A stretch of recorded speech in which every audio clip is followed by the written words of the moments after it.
Hey guys, welcome back to the channel. In this video, I'm going to show you how to connect Heyday with Facebook. So without wasting any time, let's get started.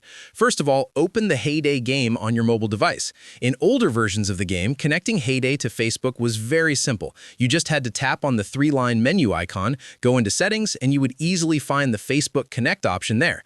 However, after recent updates, things have changed. If you open the three-line menu now and go into the settings, you'll notice that the only available connection options are Supercell ID or Google Play Games. The Facebook login option is no longer visible. This is because the developers of Heyday have officially removed Facebook login support due to technical and platform-related issues. As a result, it is currently not possible to directly connect your Heyday account with Facebook, as this feature has been permanently disabled. So that's the complete explanation about connecting Heyday with Facebook. If you found this video helpful, make sure to like it, share it, and subscribe to the channel for more quick and helpful tutorials. Thanks for watching, and I'll see you in the next one.